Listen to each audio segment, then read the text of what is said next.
اعوذ باللہ من الشیطان الرجیم بسم اللہ الرحمن الرحیم اللہم صلی علی سیدنا و حبیبنا و شفیعنا و کریمنا و رؤوفنا و نورنا و ملجانا و مأوانا و مولانا محمد صلی اللہ علیہ وآلہ وصحبہ وبارک وسلم یا صاحب الجمال و یا سید البشر من وجهک المنیر لقد نبر القمر لا يمکن الثناء کما کان حقہ بعد از خدا بزرگ توی قصہ مختصر۔ محترم ناظرین اکرام، السلام علیکم ورحمۃ اللہ وبرکاتہ۔ میں ہوں آپ کا میزبان حافظ حامد رضا اور آپ دیکھ رہے ہیں پروگرام نور ہدایت۔ ناظرین، آج جانتے ہیں نور ہدایت میں ہم آپ کی ملاقات علماء اکرام سے کرواتے ہیں، جن سے ہم کرتے ہیں سوالات اور جاننے کی کوشش کرتے ہیں دین اسلام کے حوالے سے معلومات، اور ہم اس کے ساتھ ساتھ یہ بھی کوشش کرتے ہیں جنہوں نے اسلام کے لیے خدمات سر انجام دی ہیں ان کا اللہ رب العزت نے کیا مقام عطا فرمایا، اور اللہ رب العزت نے ان کو کتنی وسعت عطا فرمائی، کتنی بلندی عطا فرمائی ہے، اور سرکار دو عالم صلی اللہ علیہ وآلہ وسلم کے دور میں اور حضور پاک کے ظاہری وصال فرمانے کے بعد، دنیا سے پردہ فرما جانے کے بعد، صحابہ اکرام کے آپس کے معاملات جو کہ ہم تک کتابوں کی روشنی تک پہنچے ہیں، علماء اکرام ہمیں بتاتے ہیں کہ صحابہ اکرام کس انداز میں زندگی بسر کیا کرتے تھے، حضور پاک نے خود کس انداز میں زندگی بسر کی۔ آج کا ناظرین ہمارا موضوع بہت اہمیت کے حامل کچھ اس طرح ہے، لیکن اس سے پہلے ہمیشہ کی طرح میں اپنے گیسٹ حضرات کا تعارف کراتا ہوں۔ آج کے جو ہمارے خوبصورت مہمان جو جب بھی تشریف لاتے ہیں بہت خوبصورت انداز میں گفتگو فرماتے ہیں، مختلف ٹی وی چینلز پر ہمیں حضرت صاحب نظر آتے ہیں۔ میری مراد حضرت علامہ مولانا اطہر میاں اختر القادری۔ السلام علیکم علامہ صاحب۔ وعلیکم السلام ورحمۃ اللہ وبرکاتہ۔ علامہ صاحب کیسے مزاج، خیریت سے ہیں آپ؟ الحمدللہ، آپ کی دعائیں۔ ماشاءاللہ، آپ کی تشریف آوری کا بہت بہت شکریہ۔ پہلے تو آپ کو بہت بہت مبارکباد۔ لاسٹ ٹائم جب آپ تشریف لائے تھے اس کے کچھ دنوں بعد آپ عمرے کی سعادت حاصل کرنے چلے گئے تھے، الحمدللہ آپ وہ زیارتیں بھی کر کے آئیں گے۔ میں جاننا چاہوں گا اپنے موضوع کو اسٹارٹ کرنے سے پہلے، جب آپ وہاں تشریف لے کر گئے تھوڑا سا ناظرین کو وہاں کا نقشہ تو بتائیں نا، تاکہ جستجو سب کی ہے، میری سب کی ہے، ہمارے کیمرہ مین جتنے ہیں سب کی جستجو، تاکہ اس میں تھوڑی اور چاشنی پیدا ہو جائے۔ حامد بھائی، یقیناً مدینہ منورہ کے وہ پرنور علاقہ، شہر، اور مکہ المکرمہ کی وہ پرنور رونق ہے۔ اللہ آپ کو بھی اور سب کو لے کر جائے، اور ہمارے ناظرین کو بھی لے کر جائے، اللہم آمین۔ یقین جانیے وہاں کی کیفیت ہی کچھ اور ہے۔ میں تو کہتا ہوں کہ زندگی اگر گزارنا ہو تو مدینہ چلیں، اور اگر سکون چاہیے تو مدینہ چلیں۔ تو وہاں کی کیفیت ہی الگ ہوتی ہے۔ وہاں سے آئے ہوئے تو بہت دن ہو چکے ہیں، لیکن ایسا محسوس ہوتا ہے کہ آنکھ بند کرو تو ابھی مدینہ پہنچ گئے۔ کیا بات ہے۔ تو مکے اور مدینہ کی یادیں تازہ رہتی ہیں، اور مزید اللہ کرے تازہ رہیں۔ ایسا ہے نا کہ ہم تصاویر میں دیکھتے ہیں، جب ہم ریئل میں جا کر سر کی آنکھوں سے جا کر دیدار کر کر واپس آتے ہیں پھر تڑپ بڑھ جاتی ہے۔ تصاویر میں دیکھتے ہیں تو رونا آتا ہے، دیکھ کر آنے کے بعد کی کیفیت کیا ہوتی ہے؟ بس کیفیات کو تو اللہ ہی بہتر جانتا ہے، لیکن بس لفظوں میں کیا بیان کریں۔ بس اتنی کیفیت ضرور ہے کہ جب اللہ کی بارگاہ میں کھڑا ہوتا ہوں تو مجھے وہ کعبۃ اللہ کی وہ منظر یاد آ جاتا ہے، جس کے سامنے کھڑے ہو کر جب اللہ کی بارگاہ میں سجدہ ریز ہوا کرتا تھا، وہ واقعات، وہ وقت، اس ٹائم کا لمحہ نظر آ جاتا ہے، اور ایسا محسوس ہوتا ہے میں خانہ کعبہ کے سامنے کھڑے ہو کر نماز پڑھ رہا ہوں۔ کعبے پہ پڑی جب پہلی نظر، کیا چیز ہے، دنیا بھول گیا۔ ایسا ہی ہے، بس اللہ رب العزت ہم سب کا بلاوا عطا فرمائے، ہم سب کو حضور کے در کی اور خانہ کعبہ کی زیارت نصیب فرمائے۔ علامہ صاحب، میں اپنے آڈینس کو بتا دوں، ناظرین کو، کہ ہمارا موضوع کیا ہے۔ موضوع ہے سرکار دو عالم صلی اللہ علیہ وآلہ وسلم پر ہمیشہ اپنی جان لٹانے والے، حضور کے نام پر ہمیشہ زندگی بسر کرنے والے، اور صحابہ اکرام میں صحابہ اکرام کے سردار کہلائے، یار غار کہلائے، یار مزار کہلائے۔ ناظرین، آپ پہنچ گئے ہوں گے میں کس ہستی کا ذکر کر رہا ہوں۔ یہ جو مہینہ چل رہا ہے، یہ جو دن چل رہے ہیں، ان دنوں میں ویسے تو پورا سال، پوری زندگی اس ہستی کا ذکر کرنا چاہیے، کیونکہ اس کا ذکر اللہ نے قرآن میں فرمایا ہے۔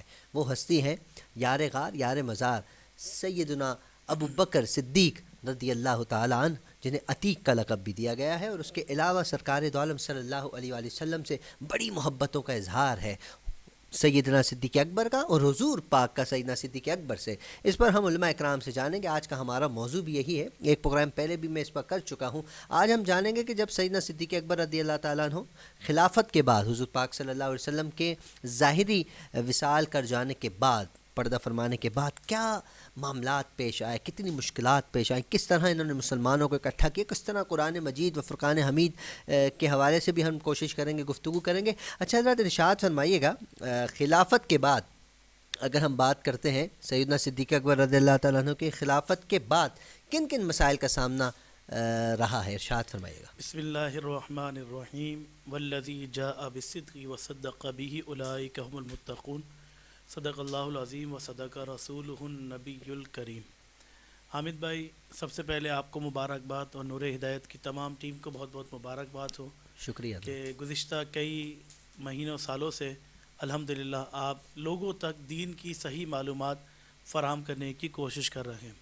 الحمدللہ۔ آج کا جو موضوع آپ نے منتخب کیا یقیناً وہ ایک اہمیت کا حامل ہے۔ اس کی ایک وجہ یہ ہے کیونکہ نبی کریم صلی اللہ تعالیٰ علیہ وسلم جب اس دنیا سے تشریف لے گئے تو یہ لمحہ ایسا کٹھن لمحہ تھا کہ جس کے اندر صحابہ کرام علیہ رضوان ایک بے ہوشی کے عالم میں چلے گئے تھے۔ انہیں یہ یقین ہی نہیں ہو رہا تھا کہ اللہ کے رسول صلی اللہ تعالیٰ علیہ وسلم اس دنیا سے تشریف لے گئے۔ تو سیدنا صدیق اکبر رضی اللہ عنہ وہ واحد صحابی تھے جنہوں نے لوگوں کو حوصلہ دیا کہ بھائی اللہ کے رسول اگر اس دنیا سے چلے گئے تو ایسا نہیں ہے کہ انبیاء کو موت نہیں آتی ہے، انبیاء کو اجل آتی ہے، موت آتی ہے، اور یہ موت آنا ایک ان کا طریقہ ہے، زندگی کا ایک طریقہ اللہ نے جو بنایا ہے وہ طریقہ ہے۔ لیکن اس کے بعد اب ہمیں وہ دین، جس دین کی آبیاری کے لیے وہ ہمیں چھوڑ کر گئے ہیں، اس دین کی آبیاری کے لیے کوشش کرنا ہے۔ اور سیدنا ابو بکر صدیق رضی اللہ تعالیٰ عنہ وہ واحد صحابی رسول ہیں کہ جنہوں نے اپنی زندگی نہ صرف اللہ اور اس کے رسول صلی اللہ علیہ وسلم کے دین کے خاطر گزاری، بعد میں رسول اللہ کے اس دنیا سے تشریف لے جانے کے بعد سب سے پہلے آپ نے دین کی آبیاری کی کوششیں کی، اور ان پر جو مصیبتیں آئیں، اللہ اکبر، ظاہر سی بات ہے آپ خلیفہ مقرر ہوئے، دنیا میں پتہ چلا کہ اللہ کے رسول اس دنیا سے تشریف لے گئے، تو دین کے جو مخالف تھے وہ مخالف سنتیں ٹوٹلی مکے اور مدینے کی جانب آ گئیں کہ بھائی اب ان پر حملہ کر کے انہیں ختم کر دیا جائے، کیونکہ یہ دین آبیاری کی طرف جا رہا ہے، اور ایسا نہ ہو کہ یہ دین آگے مزید بڑھتا چلا جائے، پھولتا چلا جائے، اس کے درخت بڑے ہونے شروع ہو جائیں اور وہ پھل دینا شروع کر دیں۔ تو ان کے ذہنوں کے اندر یہ آیا، لیکن سیدنا صدیق اکبر رضی اللہ تعالیٰ نے اپنے باکمال کردار سے بتا دیا، اپنی جان مال ہر شے قربان کر کے بتا دی کہ دین کی آبیاری کے لیے، دین کے تحفظ کے لیے ابو بکر صدیق رضی اللہ تعالیٰ عنہ اپنا ہر شے قربان کرنے کے لیے تیار ہے، اور ہر لمحہ آپ قربان کرنے کے لیے تیار ہے۔ جب اللہ کے رسول زندہ تھے، حیات تھے، تب بھی آپ ہر وقت دین کے خاطر مال قربان کرنے کے لیے تیار تھے، اور جب آپ اس دنیا سے تشریف لے گئے تو سیدنا صدیق اکبر رضی اللہ عنہ تب بھی دین کے خاطر مال جان ہر شے قربان کرنے کے لیے تیار ہے۔ تو سیدنا صدیق اکبر کے سامنے بہت سارے مسائل درپیش تھے۔ سب سے پہلا مسئلہ جو تھا وہ سیدنا صدیق اکبر رضی اللہ عنہ کو صحابہ کو یکجا کرنا تھا، صحابہ کو ایک مٹھی کی مانند کرنا تھا۔ ظاہر سی بات ہے کچھ لوگ یہ سمجھ رہے تھے کہ اللہ کے رسول اس دنیا سے چلے گئے تو اب ہمارا کیا ہوگا، کہا کہ نہیں، کچھ نہیں ہوگا، اب ہم نے اکٹھا ہو کر دین کا تحفظ کرنا ہے، ہم کو دین کو اور مزید مستحکم کرنا ہے۔ اور ظاہر سی بات ہے جس دین کو اللہ کے رسول صلی اللہ علیہ وسلم لائے ہیں اس دین کی حفاظت بھی کرنا تھی، جس دین کو اللہ کے رسول نے بیج بویا تھا صحابہ کے دلوں کے اندر، اس دین کو آبیاری بھی ہونا تھی، اور اس دین کو تنا درخت بننا تھا، اور وہ بننے کے لیے تیار تھا۔ تو اب سیدنا صدیق اکبر نے سب سے پہلا جو خطبہ ارشاد فرمایا وہ تاریخ کے الفاظوں میں لکھا جاتا ہے کہ سیدنا صدیق اکبر نے خطبہ ارشاد فرمایا کہ اگر میں تمہیں دین کے طرف بلاؤں اور دین کے مطابق کوئی بات تمہیں حکم کہوں تو مجھ سے مانو، اور اگر میں دین کے خلاف کوئی بات کہوں تو تم میری بات کو رد کر دو۔ تو یہ آپ اندازہ کریں اس وقت سیدنا صدیق اکبر پر کتنا پریشر ہوتا کہ بھئی آپ دین کے حوالے سے کیا بات کرنا چاہتے ہیں۔ تو سیدنا صدیق اکبر نے عمل کر کے دکھا دیا کہ جو کام اللہ اور اس کے رسول نے حکم دیا ہے وہ کام کریں گے، اور جس کام سے اللہ اور اس کے رسول نے روکا ہے وہ کام سے بچیں گے۔ اچھا حضرت، ہمیں ایک چیز سامنے نظر آتی ہے، جب بھی کوئی بڑی ہستی اس دنیا سے جب پردہ فرما تشریف لے کر جاتے ہیں تو ان کی آل پیچھے ہوتی ہے۔ سرکار دو عالم صلی اللہ علیہ وسلم کا تو مقام بہت ہی وراء الورا ہے، اس مقام تک تو کوئی پہنچ ہی نہیں سکتا، اللہ کے بعد حضور کا مقام ہے۔ لیکن آل، حضور نے فرمایا نا میں اپنے بعد اپنے آل کو چھوڑے جا رہا ہوں، تو سیدنا صدیق اکبر رضی اللہ تعالیٰ عنہ کے ساتھ حضور پاک کی آل کا کیا انداز تھا، مینس کہ آپس میں کیا کنیکشن تھا اس دوران؟ دیکھیں اگر آل رسول اور سیدنا صدیق اکبر رضی اللہ عنہ کے درمیان الف اور محبت دیکھنا چاہتے ہیں تو آپ مولا کائنات کی وہ روایت پڑھیے، سنیے بار بار کہ مولا کائنات حضرت ابوبکر صدیق کے چہرے کو دیکھ کر مسکرانے لگے، تو اللہ کے حضرت سیدنا صدیق اکبر نے پوچھا اے علی کیا بات ہے تم میرے چہرے کو دیکھ کر مسکرا رہے ہو؟ تو سیدنا مولا کائنات علی مرتضیٰ نے کہا کہ ابوبکر مجھے یاد ہے کہ اللہ کے رسول نے صلی اللہ علیہ وسلم نے فرمایا تھا ابوبکر جنت کا علی جنت کا ٹکٹ اسے دینا جس کے دل میں ابوبکر کی محبت ہو۔ سبحان اللہ، تو آپ اندازہ کریں ان کے درمیان آپس میں الفت اور محبت تھی، آج وہ الفت اور محبت آج تک صحابہ کے درمیان قائم اور دائم ہے۔ اچھا، اہل بیت سے محبت کا اظہار یہ کوئی ہم نہیں کرتے، یہ صحابہ کیا کرتے تھے، اور صحابہ اکرام سے محبت کا اظہار ہم نہیں کرتے، اہل بیت کرتے تھے، اور یہ سلسلہ چلتا آ رہا ہے اور اسی کو ہمیں کنٹینیو رکھنا چاہیے۔ اچھا حضرت، جنگ یمامہ، اگر ہم جنگ یمامہ کی بات کرتے ہیں، خلافت کے آتے ہی کچھ ہی عرصے بعد جنگ یمامہ، یہ اس حوالے سے بھی تھوڑی روشنی ڈال دیجیے۔ دیکھیں سیدنا صدیق اکبر جب خلیفہ مقرر ہوئے اور آپ کی خلافت صرف چند صحابہ نے نہیں بلکہ آپ کی خلافت پہ بیعت تمام جلیل القدر صحابہ نے کی، اور پھر اس کے بعد اللہ کے رسول صلی اللہ علیہ وسلم نے اپنی زندگی حیات میں حضرت اسامہ رضی اللہ عنہ کی قیادت میں ایک جنگی قافلہ روانہ کیا تھا، اور وہ جنگی قافلہ جب روانہ ہوا تو اللہ کے رسول صلی اللہ علیہ وسلم کے وصال ظاہری کا خبر ان تک پہنچی تو وہ واپس پلٹ کر آ گئے۔ تو سیدنا صدیق اکبر رضی اللہ تعالیٰ سے لوگوں نے کہا کہ ابھی آپ اس قافلے کو روک دیں اور اسے جانے نہ دیں۔ تو سیدنا صدیق اکبر نے کیا خوب ارشاد فرمایا، آپ نے فرمایا جس کام کو اللہ کے رسول نے کیا ہو اور میں اس کام سے روک دوں یہ ہو نہیں سکتا۔ کیا بات ہے، یہ قافلہ جائے گا، قافلہ چلا گیا۔ پھر اس کے بعد اس دور کا جو کذاب تھا مسلمہ بن کذاب، کیونکہ اس نے حضور صلی اللہ علیہ وسلم کے دور ہی میں نبوت کا اعلان کر دیا تھا، اور پھر اس نے لوگوں کو جمع کیا ہزاروں کی طرف، اور وہ چاہتا یہ تھا کہ کسی طرح میں حملہ کروں مدینے پر اور قبضہ کر لوں اور پھر میں اپنی نبوت کا معاذ اللہ اعلان کر دوں۔ تو سیدنا صدیق اکبر رضی اللہ عنہ صحابہ کو جمع کیا، اور جمع کرنے کے بعد جنگ کے لیے نکلے۔ اب جب وہاں جنگ پر پہنچے تو اللہ کا شکر ہے کہ اللہ نے سیدنا صدیق اکبر کو فتح یاب کیا، لیکن اس میں ایک مسئلہ یہ ہوا کہ صحابہ کرام علیہ رضوان شہید زیادہ ہو گئے۔ اللہ اکبر، اللہ۔ بعض روایتوں میں آتا ہے 1200 کے قریب، جس میں 700 صحابہ اور باقی تابعین شہید ہوئے۔ تو جب یہ سلسلہ ہوا تو سیدنا صدیق اکبر رضی اللہ تعالی عنہ تھوڑا اس معاملے میں تھوڑا سا گھبرا گئے کہ بھائی یہ کیا ہوا، اتنے صحابہ شہید ہو گئے۔ لیکن اس معاملے کو آپ سمجھیے گا کہ یہ ختم نبوت کے حوالے سے سیدنا صدیق اکبر رضی اللہ عنہ کا ایک پیش خیمہ کام تھا کہ آنے والے لوگوں کو بتا دیا جائے کہ نبی کریم صلی اللہ تعالی وسلم کی ختم نبوت پر اگر کوئی پہرا دینے والا ہے تو صدیق اکبر والا ہے۔ سبحان اللہ، بے شک۔ اگر کوئی پہرا دے رہا ہے تو سیدنا صدیق اکبر رضی اللہ تعالیٰ کی اس سنت کو زندہ کر رہا ہے۔ تو آپ اندازہ کیجئے گا سیدنا صدیق اکبر نے ہمیں بتا دیا۔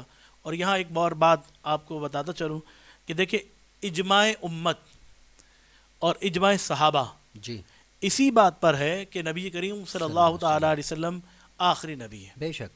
تو یہ ہمارا عقیدہ ہے اور اس عقیدے کو تحفظ سیدنا صدیق اکبر نے کر کے دکھایا ہے۔ اور اس دور میں اگر میں بات کروں، ظاہر سی بات ہے، نسبت کی بات ہے، آل اولاد کی بات ہے، تو پھر اس دور میں اگر ہمیں ایک ہستی نظر آتی ہے کہ جب بھی کہیں سے آواز اٹھی ختم نبوت کے حوالے سے تو قائد اہل سنت، قائد ملت اسلامیہ، امام انقلاب سیدنا صدیق اکبر کی نشانی اولاد ہے نا جی، صدیقی کردار ادا کیا امام شاہ احمد نورانی میں۔ اللہ رب العزت سے دعا ہے کہ اللہ پاک ہمارے اندر بھی صدیقی جذبہ عطا فرمایا۔ علامہ صاحب بہت خوبصورت انداز میں آپ نے ارشاد فرمایا۔ اچھا، میں چاہوں گا ہم اگر قرآن کی بات کرتے ہیں، کیونکہ حضور پاک جب تشریف فرما تھے دنیا میں ظاہری طور پر، تو اس دوران قرآن کا نزول ہوتا تھا، حضرت جبریل جب حضور پاک تشریف لے گئے پھر قرآن مکمل ہو گیا، تو اس کے بعد سیدنا صدیق اکبر رضی اللہ تعالیٰ عنہ نے قرآن کی کیا اور کیسے خدمت کی، ارشاد فرمائے گا؟ دیکھیں حامد بھائی، قرآن مجید فرقان حمید میں اللہ تبارک و تعالیٰ نے واضح طور پر ارشاد فرما دیا، انا نحن نزلنا ذکر و انا لہ لحافظون، سبحان اللہ، کہ ہم نے اس ذکر کو اتارا، ہم ہی اس کی حفاظت کرنے والے ہیں۔ لیکن اللہ تبارک و تعالیٰ نے اس کی حفاظت کا ذمہ تو لیا، نگہبان وہی ہے، لیکن اللہ نے اس دنیا کے اندر سیدنا صدیق اکبر رضی اللہ عنہ کے دل میں یہ بات ڈالی کہ آپ اس قرآن کی حفاظت فرمائیں، اسے محفوظ کر دیں۔ اور وہ طریقہ کیا ہوا؟